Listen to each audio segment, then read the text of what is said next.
There is no such thing as bad advertisement, but when feud comes your way and you can't do much, you need to fire back. Slipknot's Corey Taylor is no stranger to this concept. Allegations may come and go, but time has proven that Slipknot is still standing, so let's take a tour through the band's most iconic controversies and see how they have managed to get out of all of them. Even if you're not seeking the attention, people notice you, and when you're in a band wearing boiler suits, deadly-looking masks worthy of a horror movie, some people might want to rock like you.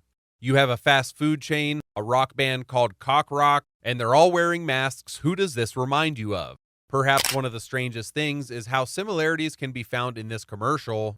Every single record label in North America's turned us down. That was aired on July of 2005 by Burger King. When Slipknot caught wind of this, they were not pleased or amused. It was simply making them look bad, so the lawsuit was filed to Burger King, but eventually both parties dropped the issue, but it was a pretty obvious secondhand ripoff. What do you think? Is it funny or is it just bad taste? During the height of the nu metal era, Limp Bizkit and Slipknot were at the front fort, but these two band names clashed at some point. This proved to be just a quicksand in shoe type of thing, as it was very quickly dismissed. Nothing more than a he said, she said. During a TV appearance in what appears to be an English program, you have three members of Slipknot speaking and answering questions. At some point of the event, a kid questions the veracity of rumors about Limp Bizkit audience referring to Slipknot audiences as fat kids. The situation was handled in a very diplomatic way, at first by Corey Taylor, but then he went on to say, "We will come here and we will kill you!" The reaction was clear, but they wanted more. But the past is the past, and this mini feud grew stale from there on out, and there is no current beef with Limp Bizkit that we know of. Chris Fehn joined Slipknot way back in 1998 and played for 21 years, until he split with the band in 2019. When he left, he did so with a lawsuit, but before it was made public, Corey Taylor encrypted a message for us.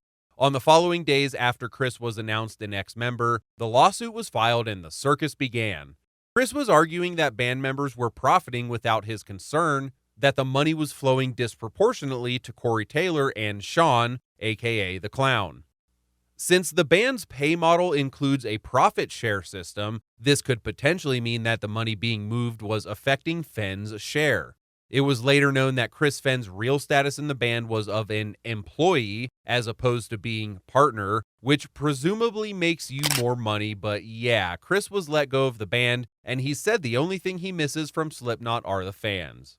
This is perhaps one of the most dumbfounded allegations and controversial takes that anyone has ever had on Slipknot, because it involves judging a bunch of people by one single individual. How could that be possible? The news media outlet Gawker, a blog about celebrities, was claiming how all fans looked and think like this guy.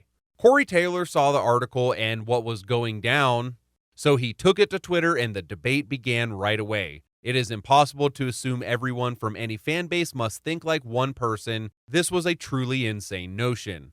In the end, the editor of the blog apologized to Slipknot and the fan base and every metalhead, or so it is said. This one is more personal than the rest on the list because it only includes Corey Taylor.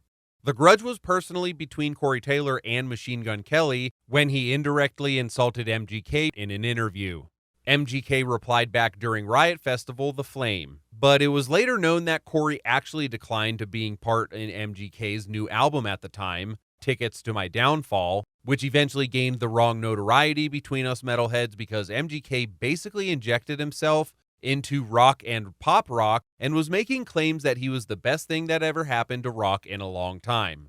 Funny, but no.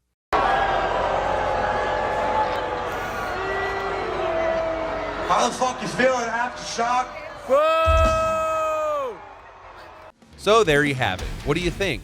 Drop your comments and let us know below. Don't forget to subscribe with notifications, hit that like button, and please check the links down below because that's how you can easily support us. Thank you so much, and stay metal, everybody.